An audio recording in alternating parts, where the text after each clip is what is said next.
I've watched Buffy the Vampire Slayer for years, but it's only in the last 2 years that it has come to my attention that many people hate Riley. I want to preface this video by saying that I don't hate Riley, nor do I think I could do a better job than the writers of Buffy the Vampire Slayer. While Riley does have some bad actions and he does have some negative personality traits, I think that he evokes a lot of hatred because he has committed the greatest sin of all when it comes to television. He is boring.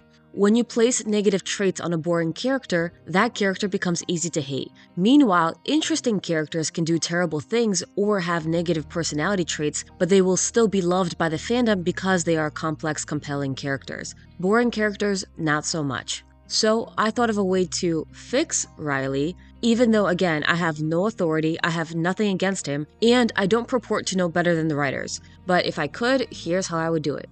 I would make Riley a nerd. But before you click off, please just give me a chance to explain myself. In Season 4, he's characterized as a soldier, but we don't get any personality traits that make him distinct. He's just an all-around nice and friendly guy, but we don't know anything about his interests, his passions. Yes, I know he likes basketball, but that element is never relevant on the show. What excites him? What drove him to join the initiative? What if one of Riley's character traits was that he was a total nerd when it comes to psychology, and that he was generally book smart? He would have been drawn to the initiative because he admired Professor Walsh's work, so it would have been easier for Walsh to take Riley under her wing because he looked up to her. He could have been the guy who gets very excited when talking about Professor Walsh's class, and then he's the guy who randomly throws in psychology facts. In early Season 4, we see that Riley takes his TA job very seriously, and we often see him grading, and he's very responsible when it comes to the class. Him being in love with academics and psychology would have been a good fit with his actions as a TA. Riley would still be handsome, he'd still be physically strong, he would still be a strong leader within the initiative, but now he would have another interest besides Buffy, one that would explain why he fell into the initiative and why Riley was Walsh's favorite. Walsh's death would be even more painful to Riley because not only was Walsh his mother figure, she was his role model, his hero. The reveal that Riley is in the initiative would be even more of a shock to the audience because now we would see an entirely different side to his personality. Making Riley book smart would also have been a contrast to Buffy. Buffy is incredibly street smart, she's very clever, but she doesn't take an interest in academics. Here we would have a romantic interest that has a very strong interest in academics. Riley wouldn't need to be in a physical competition with Buffy. Buffy's physical strength wouldn't be a threat because physical strength wouldn't define him as a person. He would now have other qualities. In this alternate world, I envision Riley's personality kind of like Pedro Pascal's character Eddie in the first episode of Season 4. Does anybody else ship Buffy and Eddie together, or is it just me? He's sweet, a bit nerdy, kind of awkward, yet extremely confident when he's at the initiative or working as a TA. We do see Riley acting awkwardly when he starts to like Buffy. That quality would have been even more fitting if he was generally that type of a person. Joss Whedon has defended Riley's character, saying, "The important thing for us was to find a character that was the anti-Angel, and to have Buffy go through something very different, part of which was the question, how do I get over Angel?" Whedon has also said that Mark Blucas has a sort of an un-David-like, firm, strong, trustworthy quality. The wiki on Riley states that Riley seems to be a tribute to the superhero Captain America. I guess I never felt that Riley was enough of a contrast to Angel. To me, all the other men on the show seemed to be more of a contrast to Angel than Riley was. For example, Xander, Oz, Giles, Clem. The show went for Captain America, but what I think we really needed was a Peter Parker or Clark Kent. Someone who's intelligent and awkward in real life, but is a total badass in his secret life. As the only human boyfriend on the show, I think it would have made sense for Riley to be portrayed as the underdog, someone that everyone is rooting for despite the odds, not an all-American hero. Making Riley a nerd wouldn't make him any less friendly or strong or untrustworthy. All of the elements that the show was going for, a dependable, average Joe guy, would still be there. Riley would be able to bond with Willow more because of their interest in school, and he would bond with Xander because he would understand Xander's kind of outcast status a little bit more. And you know what? Maybe Riley doesn't have to be all-American. What if he was from another country like Germany or Sweden? The only other country that we really see represented in the show is England. And maybe Riley says that he's from Iowa because the initiative requires him to have a different identity, and we only find out that he's Swedish in the episode Doomed. Ever been to Iowa, Riley? Riley could have then bonded with Anya over their Swedish heritage. The last name Finn has Old Norse roots, so there could be an association.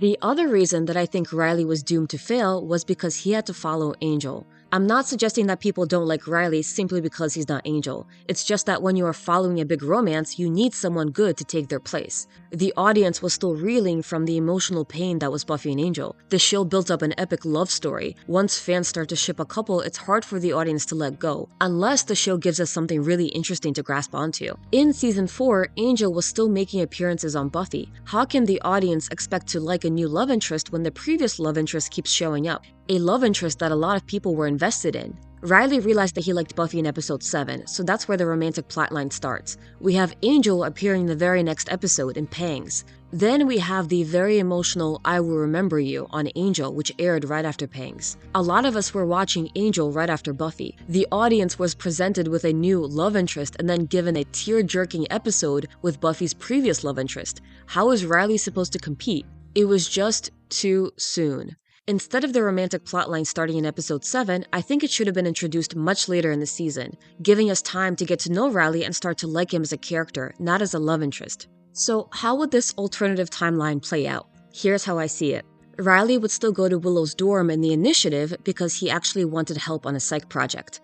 All the scenes between Riley and Buffy would be platonic. It's where we would see them actually becoming friends. Riley could still punch Parker in the face because Riley's still a good guy. We could have still had that scene in Something Blue where Buffy tells Riley that she's marrying Spike, because I love it. He could still be confused as a friend. Buffy could have still found out about Riley's secret of being in the initiative in Hush. We could have still had Buffy's bizarre dream sequence in Hush, but now it would be even more bizarre because we wouldn't have seen any romance between Riley and Buffy yet.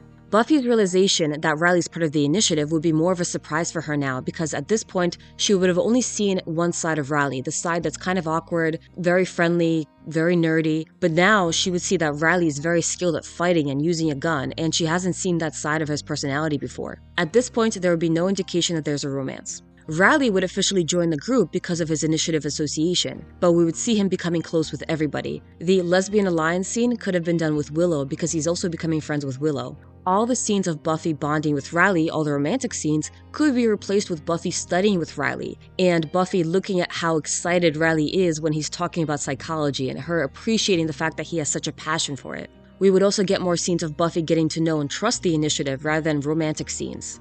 One of the major complaints of season 4 is that the main plotline revolves more around Riley than it does Buffy. It is Riley who goes through a major change and the overarching storyline is about him. If we had Buffy become familiar with the initiative and start to like the organization, that would have given Buffy a much bigger role to play in the season. She could have also experienced the betrayal that Riley did. The first moment of romantic buildup could have happened when Riley is having a breakdown in episode 14, when he's having a reaction to all of the drugs that he's been taking. When he's going through drug withdrawal and scratching at himself, that could be the first moment that Buffy realizes that she likes him and he realizes that he likes her, but they don't say anything. Then we would see them both show their feelings in episode 15, This Year's Girl.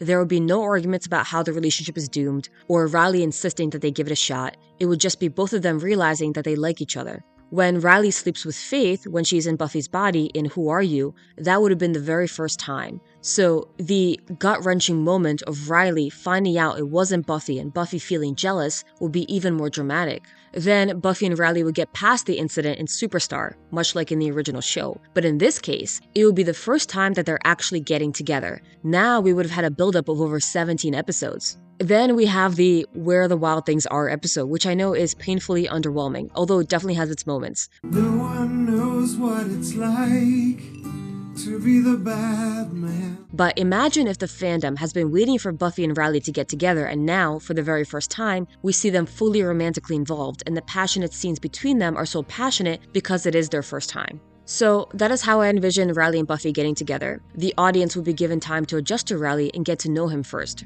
I know this is sounding like fan fiction, and it probably is. I also know that I'm not addressing all of Riley's flaws or bad actions. I don't think that he should be flawless. I'm not here to criticize or attack Riley's character, nor am I here to defend him. If you hate Riley, that's fine. If you love Riley, that's fine. For me, it just felt like Riley wasn't really given a chance to stand out. On a show with so many interesting characters that all have a distinct voice and a distinct persona, I feel like Riley wasn't really given much to lean on, especially for a main love interest. I also don't want to criticize the show because this show is perfect, even when it's not. I'm definitely not better than the writers, and I can't create characters as well as they can, but I do love exploring alternate realities and what could have been.